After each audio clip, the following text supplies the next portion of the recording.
Warriors can't beat up on themselves for acting stupid before they knew they were African. Because you were acting the way that you were raised in this insanity, and that's normal behavior in this insanity. You can't beat up on yourself forever for that. Or we probably have maybe 1 or 2 warriors who were possibly raised in African-centered families from birth. But once we know, the question is, how progressive are you in your movement away from that insanity? It's going to take some time. If you've been looking every time you hear high heels for 30 years, you're not going to get over that in a year or 2. It's not going to happen. It's not going to happen. Okay? That requires a lot of serious, intense work. That's a lot of work of bringing that higher mind into power over those lower, baser, materialist desires. And then understanding that those things are still a part of you, but not in that way. Can you look at sisters without lust? Can you look at brothers without lust? Can you look at them in family love and act accordingly? That's the rate of progress, and that takes some time. But as long as we're trying, the question is, when you go to bed, can you say, I did the best with what I knew at that particular point in time? That's always the question for me.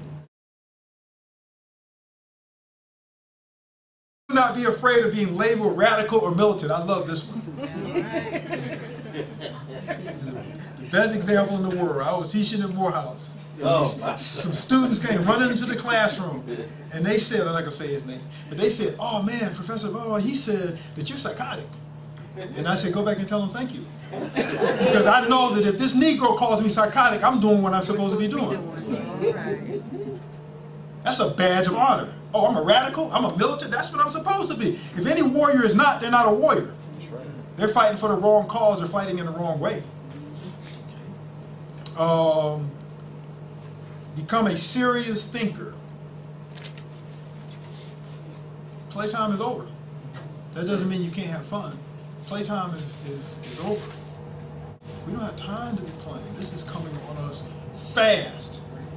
And we're spending our time playing. Doesn't mean that we shouldn't laugh. You know, y'all get on me my case all the time because of my bad sense of humor. And I don't know how to relax, slow down. But that's because of the urgency of the situation. Don't have time for that. That doesn't mean that I can't laugh. That doesn't mean I can't listen to the Stevie Wonder concert, which is really nice. That doesn't mean that I can't enjoy myself. But the majority of the time, I'm supposed to be working. I'm supposed to be working because we are at a disadvantage. We are the underdogs. I have to make up the difference. He who starts last in the race of life got to work twice as hard as anybody else. Teach our children to love and identify with African traditions and features. Once you do that, you don't have to worry about them anymore. When they love themselves for themselves and not for what they have on, not for what they drive, not for what other people are saying, they're good to go.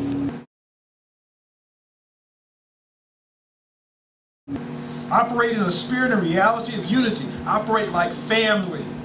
Trade like family. Barter like family. Buy from each other like your family. Make sure that the other individuals have what they need. Leadership is based on a family model. That's emphasis on family individualism. We are so stuck in this individualism of European society that we're looking to individuals as leaders from a family-centered people. You need to look at the family, the entire family. So you got this man or this woman who is a leader and their family conditions are atrocious, horrible. But we're still looking up at this individual. We're supposed to be modeling good familyhood.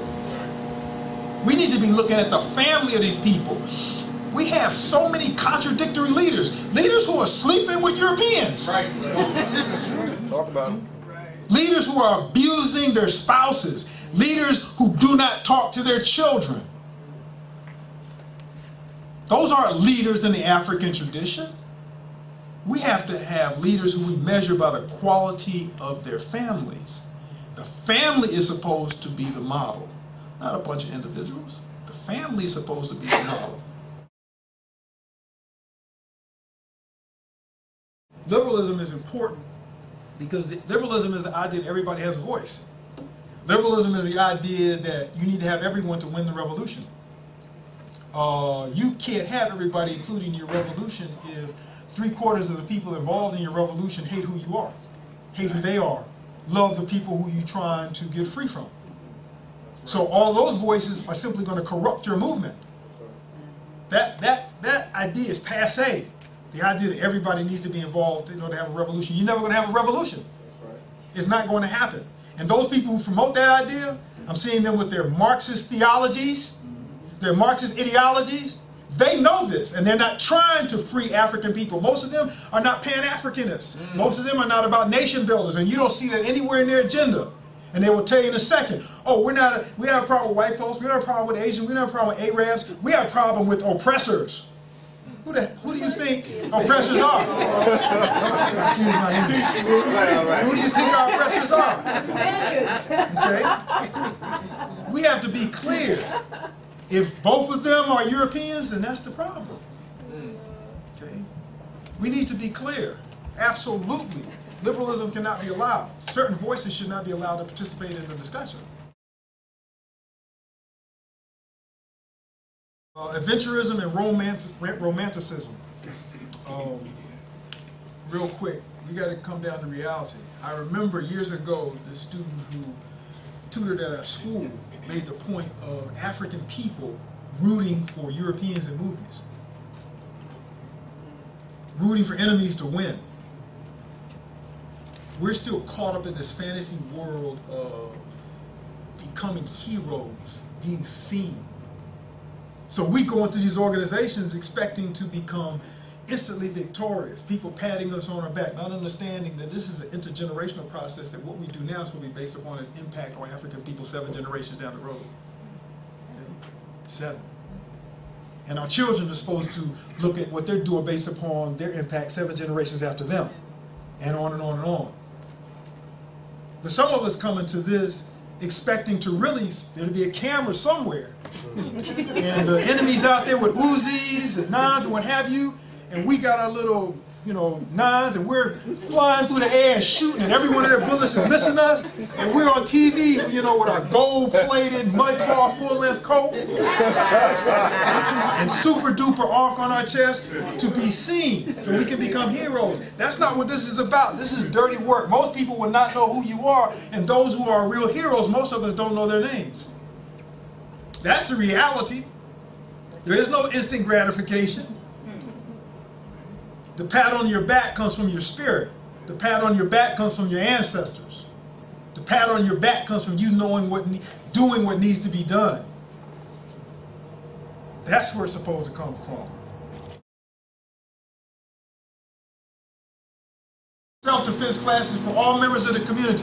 Why are our women the ones who are least ready when it comes to weapons? When you look into any of the gun and ammo, weapons, survival, Soldier of Fortune magazines, you see white women all over the place. When you go into the gun stores, they're behind the counter with the white boys. That's right. You go to the range, you see them. Yes, indeed.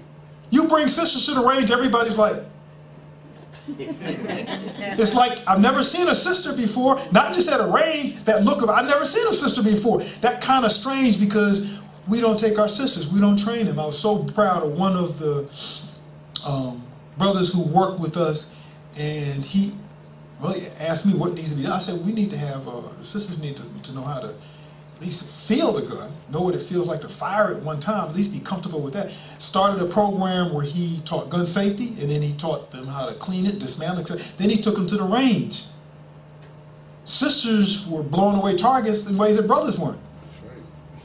But our sisters are the ones that are least protected. So you're at work, she's at home, somebody breaks in, and your 9 is sitting underneath the pillow, and she doesn't even know how to take the safety off. Sisters need to be, well, I thought that we were at war. Guess we're at war with words. I'll shout you down.